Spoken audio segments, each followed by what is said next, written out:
বুঝতে পারছো? পারছি। কিছু বলবে? এত হিসাব নিকাশ করে কি সংসার চলে? সংসার তো কোনো অঙ্ক না। কে বলল অঙ্ক না? অঙ্ক তো অবশ্যই জটিল অঙ্ক, তবে খুব জটিল না। আপা, মাংসের লবণটা চেখে দেখতো, লবণ ঠিক হয়েছে কিনা। লবণ চাখতে আমার কেন জানি সবসময় ঘেন্না লাগে। রাত 10টার পর থেকে আব্দুর রহমান সাহেব খুব অস্থির হয়ে পড়লেন। একবার বাইরের বারান্দায় গিয়ে দাঁড়ান, একবার যান রাস্তায়, আবার ঘরে ফিরে আসেন। সুলতানা বললেন, খেয়ে নাও, রাত হয়ে গেছে। আব্দুর রহমান সাহেব বললেন, খিদে নেই। সুলতানা বললেন, ছেলেকে নিয়ে চিন্তা করতে হবে না, এসে পড়বে। যাবে কোথায়? আব্দুর রহমান সাহেব চাপা গলায় বললেন, গাধা ছেলে, কোথায় না কোথায় গিয়েছে। রাস্তা হারিয়ে ফেলেছে কি না কে জানে। রাস্তা হারাবে না, চলে আসবে।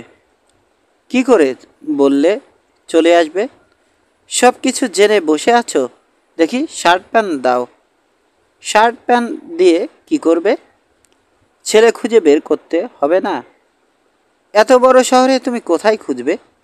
আব্দুর রহমান সাহেব ক্ষিপ্ত গলায় বললেন, আমাকে কি করতে বলো? খাওয়া দাওয়া করে বিছানায় শুয়ে ঘুমিয়ে পড়ব?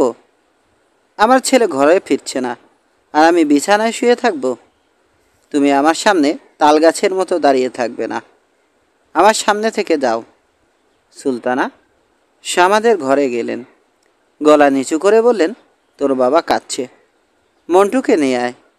ঈশা বলল, অসম্ভব, 1 সপ্তাহ মন্টুকে লুকিয়ে রাখতে হবে। তোর বাবা কাঁদছে, কাঁদুক। তোমার ইচ্ছা হলে তুমি রুমাল দিয়ে বাবার চোখ মুছিয়ে দাও। 1 সপ্তাহ আমি মন্টুকে লুকিয়ে রাখব। সুলতানা শান্ত গলায় বললেন, মা, এটা তোর সংসার না, এটা আমার সংসার।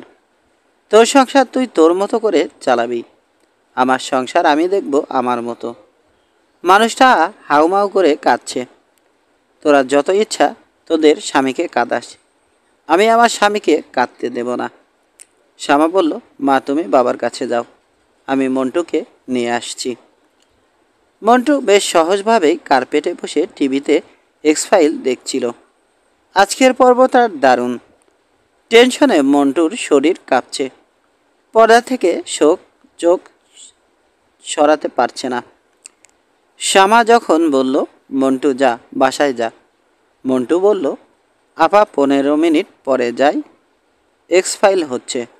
হুঁ, আচ্ছা ঠিক আছে, 15 মিনিট পরেই যা। মোত্তালিব সাহেব নিজের ঘরের খাটে আধা শোয়া হয়ে বসে আছেন। শ্যামা ঘরে ঢুকে বলল, চাচা, আপনি কি রাতের খাবার খেয়ে ফেলেছেন? মোত্তালিব সাহেব বললেন, না, আজ একটু দেরি করে খেতে বসবেন, এসা মাংস রান্না করছে, আমি 1 বাটি মাংস দিয়ে যাব। মাংস দিতে হবে না, রাতে আমি কিছু খাই না, 1 গ্লাস দুধ খেয়ে শুয়ে পড়ব। মুখ বাঁকা করে বসে আছেন কেন? হাঁটু ব্যথা করছে? হুঁ। পায়ে গরম তেল মালিশ করে দেই? কিচ্ছু মালিশ করতে হবে না। এরকম করে কথা বলছেন কেন? কি হয়েছে? কিছুই হয়নি। তোকে দেখে কেন জানি বিরক্ত লাগছে, তুই সামনে থেকে যা, যাবার সময় বাতিটা নিভিয়ে দিয়ে যা। একটা টেলিফোন করি চাচা? যা ইচ্ছা কর। শ্যামা বাতি নিভিয়ে চলে গেল। টিনার সঙ্গে কিছুক্ষণ কথা বলবে, তারপর মন্টুকে নিয়ে বাসায় যাবে। মোত্তালিব সাহেব অন্ধকারে হাসলেন, তার মনটা আজ এই মুহূর্তে খুব ভালো। তিনি উকিল ডাকিয়ে উইল করেছেন। উইলে শ্যামা নামের মেয়েটিকে তার ইহজীবনের সমস্ত সঞ্চয় দিয়ে গিয়েছেন। কাজটা করতে যথেষ্ট ঝামেলা হয়েছে। নিজের কন্যা জীবিত থাকতে অন্য কাউকে বিষয় সম্পত্তি দেয়া যায় না, আইনের জটিলতা আছে। উকিল সাহেবকে আইনের জটিলতা থেকে পথ বের করতে হয়েছে। শেষ পর্যন্ত পথ বের করা গেছে। মোত্তালিব সাহেব ঠিক করেছেন, যেহেতু আজই কাগজপত্র ফাইল হয়েছে, আজ থেকেই তিনি শ্যামার সঙ্গে যতদূর সম্ভব খারাপ ব্যবহার করবেন, যেন তার মৃত্যুর পর তার দানপত্রের খবর পেয়ে শ্যামা ফুপিয়ে তার জন্যে কাঁদে। তিনি পিঠে ক্রস দেয়া একজন মানুষ। তার মৃত্যুর পর কেউ কাঁদবে না, এই বিষয়টি তাকে খুব কষ্ট দিত। আজ তিনি জানেন কেউ কাঁদবে না, এটা ঠিক না। একটা মেয়ে কাঁদবে, ফুপিয়ে ফুপিয়ে কাঁদবে। মোত্তালিব সাহেবের চোখে হঠাৎ পানি এসে গেল। তিনা খলবল করে বলল, শামা, তুই আমাকে চাইনিজ খাওয়াবি কিনা বল। চাইনিজ খাওয়াবার মতো কিছু ঘটেছে? হ্যাঁ, ঘটেছে। কবে চাইনিজ খাওয়াবি? কথায় কথায় চাইনিজ খাওয়াবার মতো অবস্থা কি আমার আছে? টাকা ধার কর, চাচার কাছে থেকে ধার নে। শোন, তোর জন্যে কি করেছি। আমার ট্রিক্স 100 ভাগ কাজ করেছে। মিস্টার হুক্কা অ্যান্ড হিজ ফ্যামিলিকে পুরোপুরি কবজা করে ফেলেছি। ওই দিন যদি তোর ব্যাগে মিস্টার হুক্কার চশমা না রাখতাম তাহলে এটা পারতাম না। হুক্কা ফ্যামিলি গোপনে তোদের সব খবরাখবর নিয়েছে। হুক্কার মাতা একদিন কলেজে গিয়ে তোকে দেখেও এসেছে। তোর কি তাকে দেখে তোর কি মনে পড়েছে হাবাগোবা টাইপের এক মহিলা একদিন কলেজে এলেন? আমি তাকে দেখে, আরে চাচি আম্মা আপনি বলে খুব আহ্লাদি করলাম। মনে হচ্ছেন হুক্কা মাতা। এখন ওরা আগামী বৃহস্পতিবার সন্ধ্যায় তোদের বাড়িতে ফরমাল প্রস্তাব নিয়ে যাবেন। বুঝলি কিছু? বুঝলাম। হুক্কার পিতা খুবই অসুস্থ। এখন মরেন তখন মরেন অবস্থা। কাজেই ব্যবস্থা এমন থাকবে যে প্রস্তাব দেওয়ার পর প্রস্তাব গ্রাহ্য হলে সঙ্গে সঙ্গে কাজী আনতে লোক যাবে, বিয়ে হয়ে যাবে। মিস্টার হুক্কা তার স্ত্রীকে সঙ্গে নিয়ে বারডেমের হাসপাতালে মৃত্যুপথযাত্রী পিতার শয্যার পাশে উপস্থিত হবেন। ঘটনা কেমন ঘটিয়েছি বল দেখি। ভালো। বিয়ের প্রস্তাব নিয়ে কে যাচ্ছেন জানিস? বাংলাদেশের দুজন অতি বিখ্যাত ব্যক্তি। তাদের পরিচয় আগে দিলাম না, এই অংশটা সারপ্রাইজ হিসেবে থাকুক। শ্যামা, তুই খুশি তো? বুঝতে পারছি না। যখন নিজেদের সুইমিং পুলে মনে সুখে সাঁতার কাটবি তখন বুঝবি। শ্যামা, আমি এখন রাখি, কাল তোদের বাসায় এসে সব বলবো। চাচা চাচির সঙ্গেও কথা বলবো। আচ্ছা। আসল কথাই তো বলতে ভুলে গেছি রে। এতক্ষণ শুধু নকল কথা বললাম। আসল কথা হলো, আগামীকাল দুপুরে তুই আমার সঙ্গে চাইনিজ খাবি। ওই ভদ্রলোক থাকবেন? হ্যাঁ, থাকবেন। যার সঙ্গে বিয়ে হচ্ছে তাকে একটু বাজিয়ে নিবি না? সামান্য লাউ কেনার সময়ও তো মানুষ লাউয়ে চিমটি দিয়ে দেখে, টোকা দিয়ে দেখে। তুই টোকা দিবি না? আচ্ছা। এরকম শুকনো গলায় কথা বলছিস কেন? তোর উচিত আনন্দে লাফানো। আমি তোর জন্যে কি করলাম এটা তুই এখন বুঝতে পারবি না, 10 বছর পর বুঝবি। মনে থাকে যেন। আগামীকাল দুপুর। তোর কোনো সাদা শাড়ি আছে? সাদা শিফন? না। আচ্ছা, সাদা শাড়ি আমি নিয়ে আসবো। মেয়েদের সবচেয়ে মানায় ধবধবে সাদা শাড়িতে। আমাদের দেশের মেয়েরা সাদা শাড়ি পরে না, কারণ সাদা বিধবাদের রং। তুই পরবি ধবধবে সাদা রং। গলায় থাকবে মুক্তার মালা, ঠোঁটে গাঢ় করে লাল লিপস্টিক দিবি। সাদার ভেতর থেকে লাল রং লাফ দিয়ে বের হবে। তোর কি মুক্তার মালা আছে? না।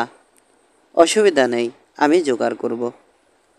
শ্যামা টেলিফোন নামিয়ে কিছুক্ষণ চুপচাপ দাঁড়িয়ে রইল। তারপর আতাউরের নাম্বারে ডায়াল ঘুরালো। একজন মহিলা ধরলেন। নরম গলায় বললেন, তুমি কে? শ্যামা বলল, আমার নাম এশা। আমি আতাউর ভাইয়ের সঙ্গে একটু কথা বলতে চাচ্ছিলাম। ও অসুস্থ, ওকে তো দেয়া যাবে না। কি হয়েছে? ও অসুস্থ। এই বলেই মহিলা টেলিফোন রেখে দিলেন। শ্যামা মূর্তির মতো দাঁড়িয়ে রইল। তার কাছে মনে হচ্ছে বাড়িটা কাঁপছে, সে এখনই পড়ে যাবে। আশফাকুর রহমান নীল ব্লেজার পরেছেন। এই গরমে কেউ ব্লেজার পরে না, তিনি পরেছেন। তাকে দেখে মনে হচ্ছে ব্লেজার ছাড়া অন্য কিছু পরলে তাকে মানাতো না।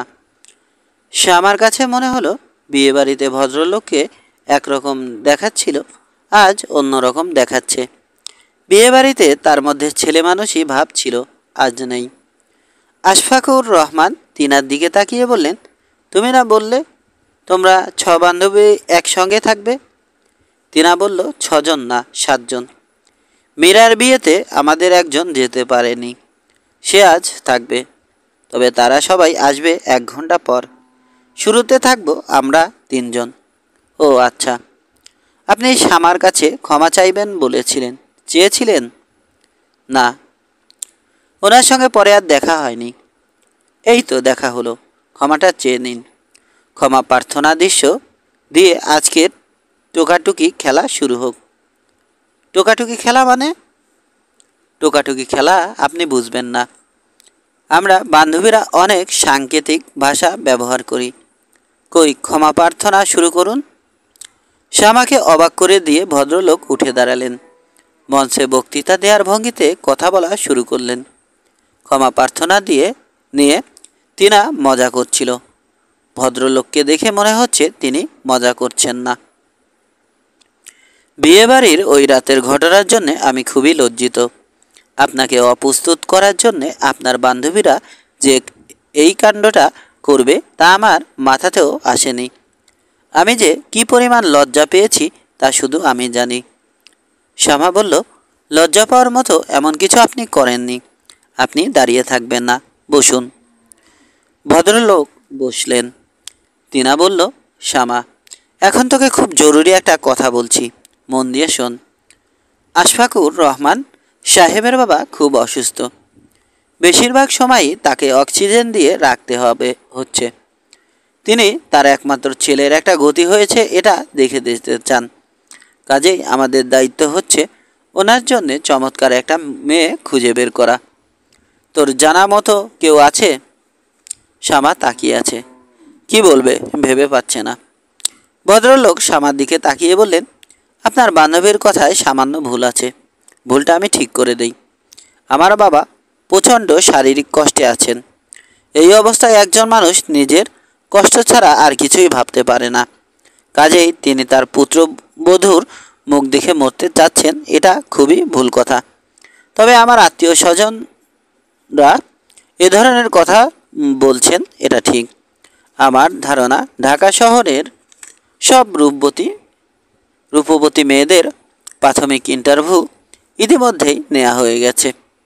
তিনা বলল, একজন শুধু বাকি আছে, শ্যামা বাকি আছে। শ্যামার ইন্টারভিউ আপনি নিয়ে নিন। তবে আপনার ইন্টারভিউর আগে শ্যামা আপনার বুদ্ধি পরীক্ষা করবে। বুদ্ধি পরীক্ষায় আপনি যদি ফেল করেন তাহলে তার ইন্টারভিউ নিয়ে কোনো লাভ নেই। শ্যামা আপনার দিকে ফিরেও তাকাবে না। ভদ্রলোক আগ্রহের সঙ্গে বললেন, বুদ্ধি পরীক্ষাটা কী রকম? তেনা বলল, মাকুসা নিয়ে একটা ধাঁধা। বেশ কঠিন পরীক্ষা। প্রায় 90% লোক এই পরীক্ষায় ফেল করে, কাজেই সাবধান। শ্যামা বলল, তিনা আপনার সঙ্গে ঠাট্টা করছে। দাদা জিজ্ঞেস করে কি আর মানুষের বুদ্ধি পরীক্ষা করা যায়? ভদ্রলোক বললেন, তবু শুনি, আমার শুনতে ইচ্ছা করছে। তেনা বলল, শ্যামা লজ্জা পাচ্ছে, সে বলবে না। তার হয়ে আমি প্রশ্নটা করছি। মনে রাখবেন, এর উত্তর না দিতে পারলে কিন্তু সঙ্গে সঙ্গে শ্যামা আপনাকে বাতিল করে দেবে। মুখে অবশ্যই কিছু বলবে না, কাজেই সাবধান। ভদ্রলোক তীব্র দৃষ্টিতে তিনার দিকে তাকিয়ে আছেন। মনে হচ্ছে তিনি চ্যালেঞ্জটা গ্রহণ করেছেন। উত্তেজনায় তার ফর্সা মুখে লালচে আভা দেখা যাচ্ছে। নাকের ডগায় বিন্দু বিন্দু ঘাম। শ্যামার কাছে মনে হচ্ছে বিয়েবাড়িতে ভদ্রলোকের ভেতর যে ছেলে মানুষই দেখা গিয়েছিল সেই ছেলে মানুষটা আবার ফিরে এসেছে। তিনা মাকুসার ব্যাপারটা বলছে। ভদ্রলোক চোখের পাতা না ফেলে শুনছেন।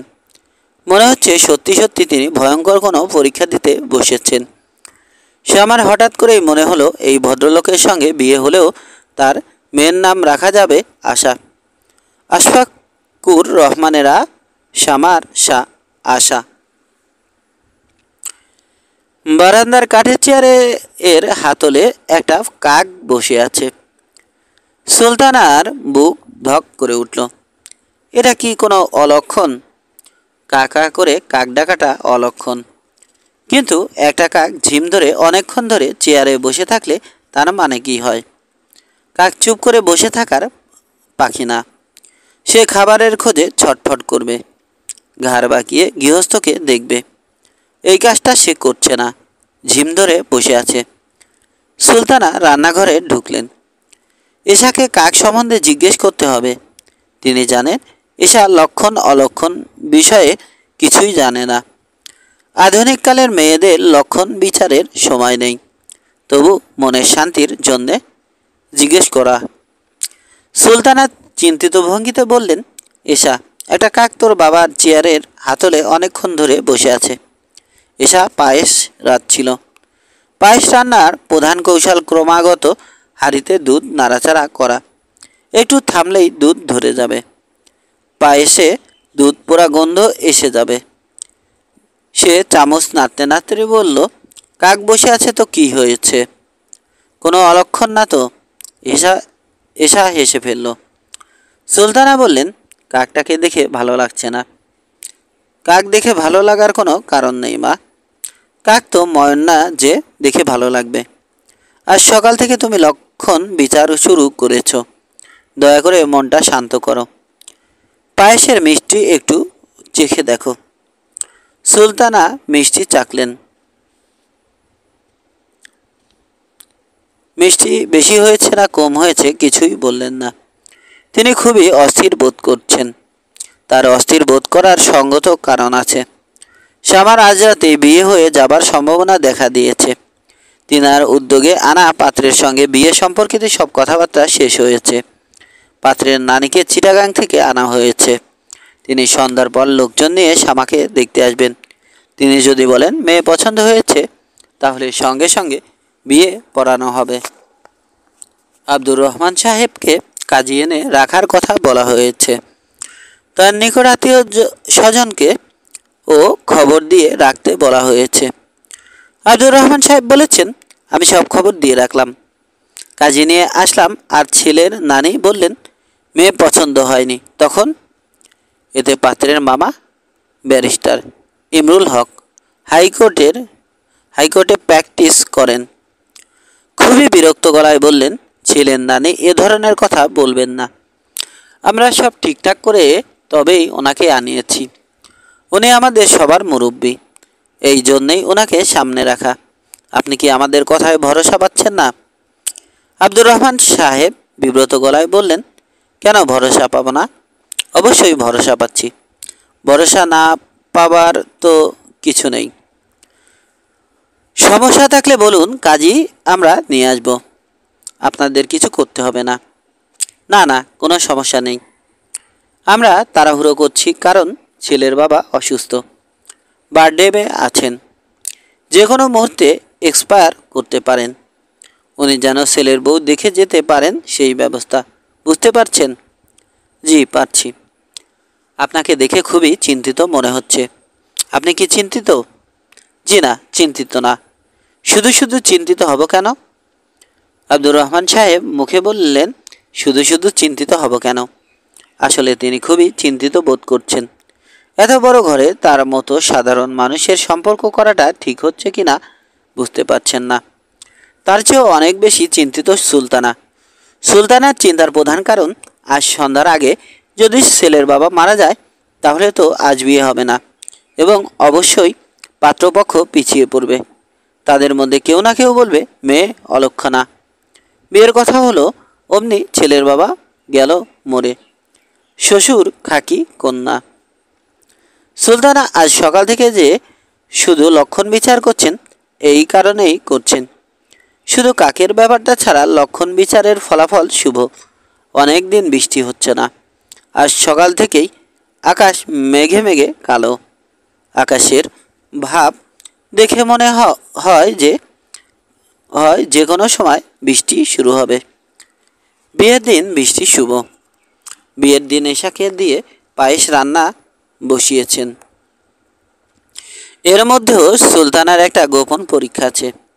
বিয়ের দিন কনের বাড়িতে রান্না করা পায়েস যদি ধরে যায়, কিংবা পুড়ে যায়, কিংবা পাতিল উল্টে পায়েস মাটিতে পড়ে যায়, তাহলে বিরাট অলক্ষণ। এশার রান্না করা পায়েস খুব ভালো হয়েছে, এটা একটা ভরসার কথা। সুলতানা এক বাটি পায়েস এনে শ্যামার ঘরে ঢুকলেন। শ্যামা খুব মনোযোগ দিয়ে পায়ের নখ কাটছিল। সে নেইল কাটার থেকে চোখ না তুলেই বলল, পায়েস খাবা মা? খাবা না মা? দেখেই পায়েস খাবো না মা, দেখেই ঘৃণা লাগছে। পায়েস দেখে ঘৃণা লাগার কি আছে? ঈদের দিন ছাড়া অন্য যে কোনো দিন পায়েস দেখলে আমার ঘৃণা লাগে। একটু চেখে দেখ। চেখেও দেখব না। আজ আমার বিয়ের দিন, অন্তত আজকের দিনে আমাকে দিয়ে জোর করিয়ে কিছু করাবে না। তোর বান্ধবীরা তো এখনও কেউ এলো না। সবাই আসবে। এখন তো মাত্র সকাল 10টা বাজে। এত টেনশন করছো কেন মা? শান্ত হয়ে একটু আমার পাশে বসো তো। সুলতানা বসলেন। শ্যামা নখ কাটা বন্ধ রেখে মায়ের দিকে তাকিয়ে বলল, মা, তুমি আমাকে একটা পরামর্শ দাও তো। কি পরামর্শ? খাতর সাহেব বিষয়ক একটা পরামর্শ। সুলতানা ক্ষীণস্বরে বললেন, ওর কথা আসছে কেন? শ্যামা বলল, ওর কথা আসছে কারণ ওরা আমাকে 1001 টাকা এবং একটা আংটি দিয়ে গিয়েছিল। আমার মনে হচ্ছে আজই এইসব ওদের ফেরত দেওয়া উচিত।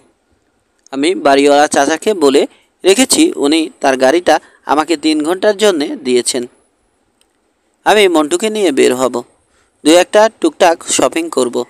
তারপর খাতাউর সাহেবের বোনের বাসায় গিয়ে তার বোনের হাতে জিনিসগুলো দিয়ে আসব। তোমার দুশ্চিন্তাগ্রস্ত হবার কোনো কারণ নেই। খাতাউর সাহেবের সঙ্গে আমার দেখা হবে না, কারণ উনি খুবই অসুস্থ।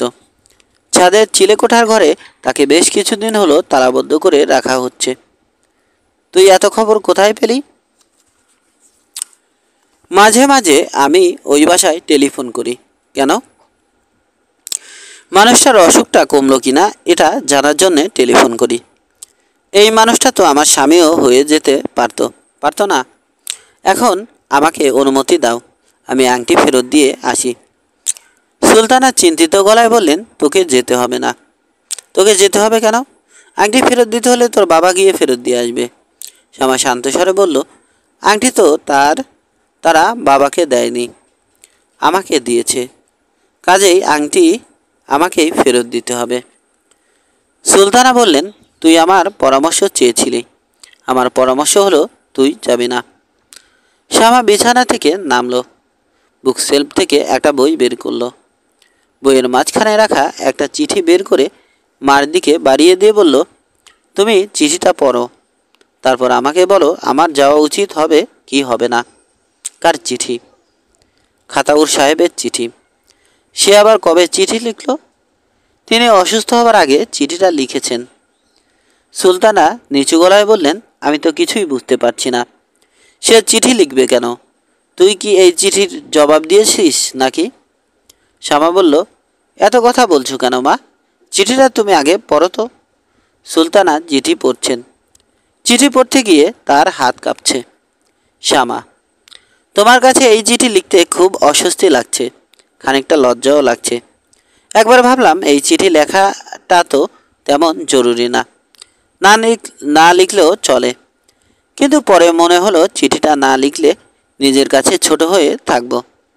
অন্তত এইটুকু আমার ব্যাখ্যা করা উচিত, কেন আমি অসুখের ব্যাপারটা পুরোপুরি গোপন রাখলাম।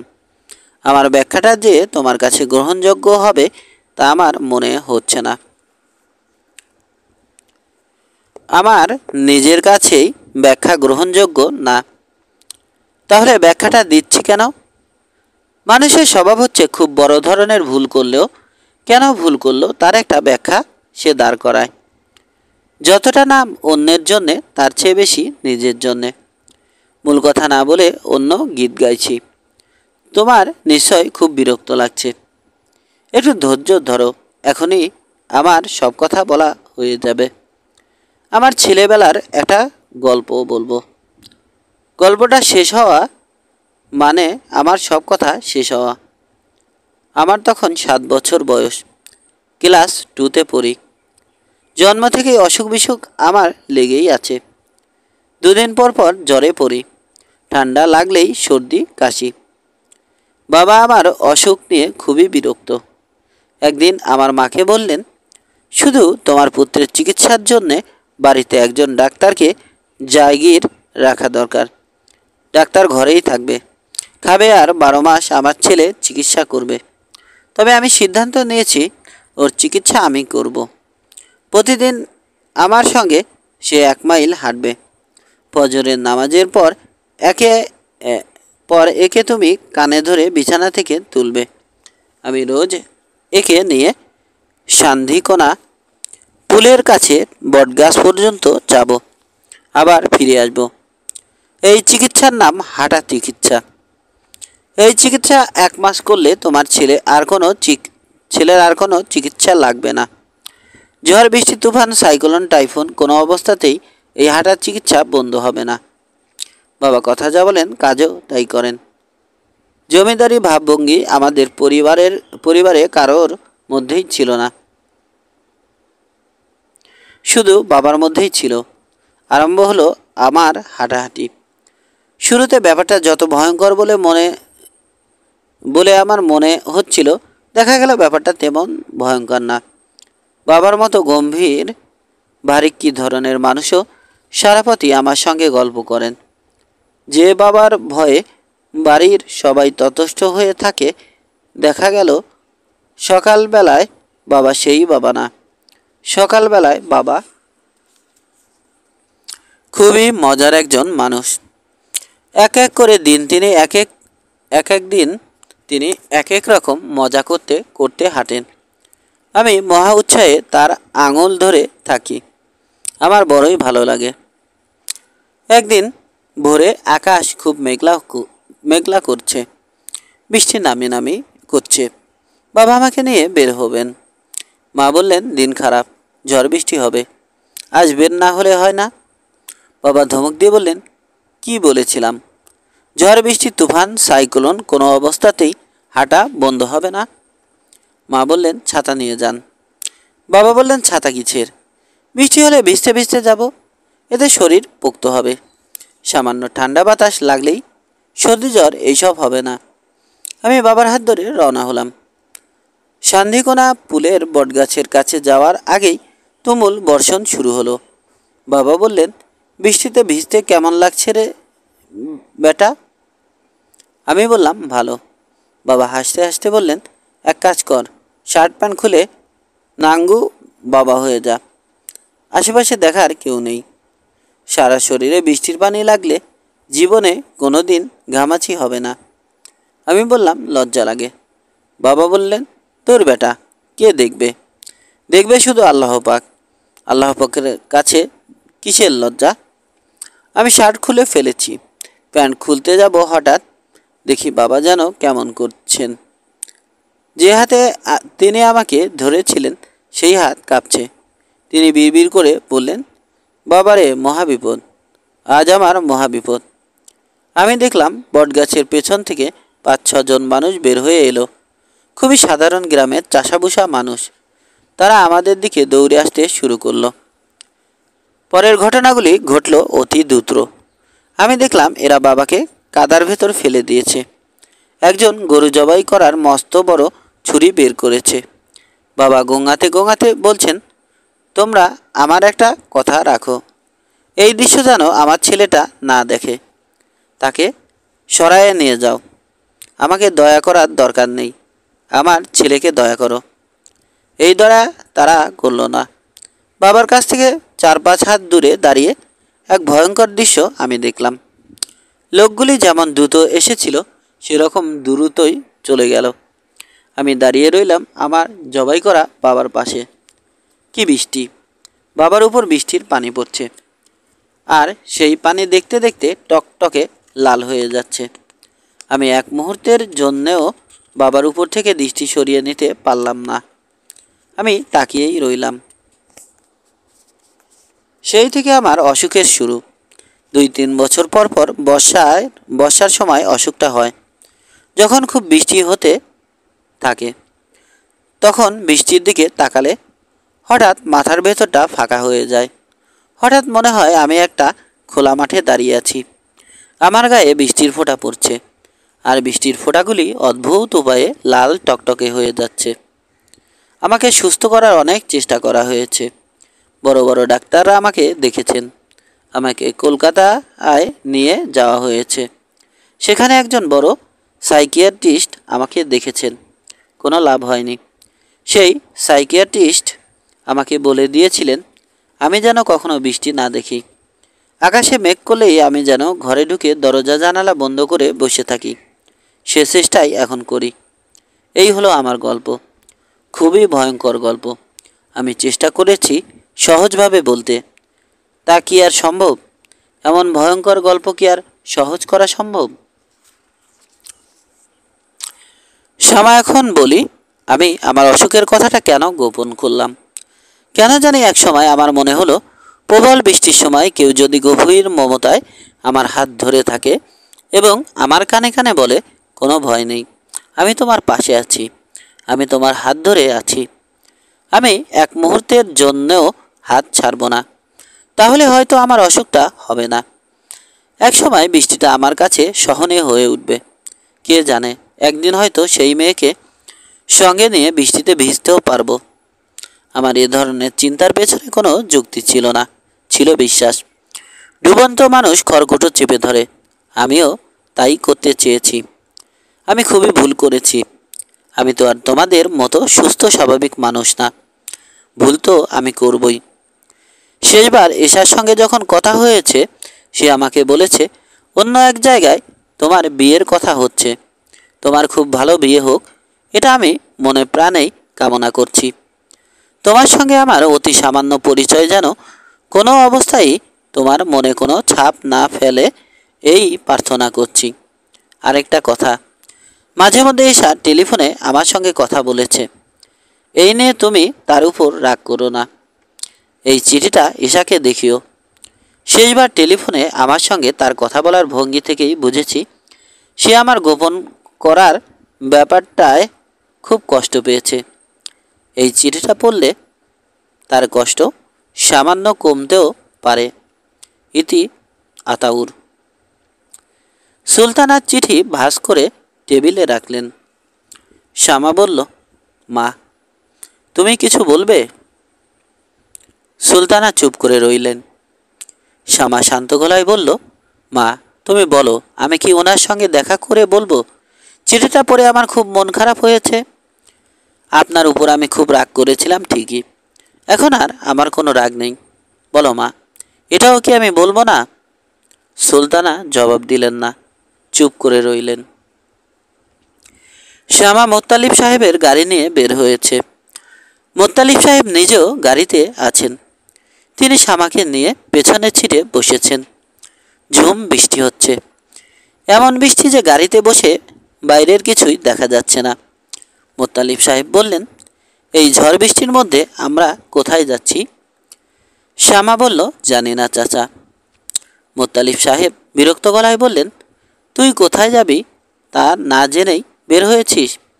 শ্যামা বলল, আমরা কি করব না করব তা কি আমরা সবসময় জানি? মোত্তালিব সাহেব জবাব দিলেন না। তিনি হঠাৎ লক্ষ্য করলেন শ্যামা কাঁদছে। টপ টপ করে শ্যামার চোখ দিয়ে পানি পড়ছে। শ্যামা বলল, চাচা, আমি গাড়ির কাজটা নামিয়ে দেই। মোত্তালিব সাহেব বললেন, ভিজে যাবি তো? চাচা, আজ আমার ভিজতে ইচ্ছা করছে। মোত্তালিব সাহেব নরম গলায় বললেন, তোর যা করতে ইচ্ছে করে তুই কর, আমি আছি তোর সঙ্গে। মারে, তুই কাঁদছিস কেন? শ্যামা জবাব দিল না। সে জানালার কাজ নামিয়ে মুগ্ধ হয়ে বৃষ্টি দেখছে। সে কি করবে? সে কি গাড়িতে করে খানিকক্ষণ ঘুরে বাসায় ফিরে যাবে? যে মানুষটা মাকুসা ধাঁধার জবাব ঠিকঠাক দিতে পেরেছিল তার সঙ্গে জীবন শুরু করবে? নাকি আতাউর নামের মানুষটার কাছে উপস্থিত হয়ে বলবে, হ্যালো মিস্টার, আসুন তো আমার সঙ্গে বৃষ্টি দেখবেন। আজ আমরা বৃষ্টি বিলাস করব, কোনো ভয় নেই। আমি সারাক্ষণ আপনার হাত ধরে রাখব। এই মুহূর্তের জন্য এক মুহূর্তের জন্যেও হাত ছাড়ব না। কি করবে শ্যামা? শ্যামা কাঁদছে। শাড়ির আঁচলে সে চোখ মুছে। কোনো বড় সিদ্ধান্ত সে নিয়েছে। মস্ত বড় কোনো সিদ্ধান্ত নেবার আগে আগে মেয়েদের চোখে সব সময় পানি আসে। সমাপ্ত।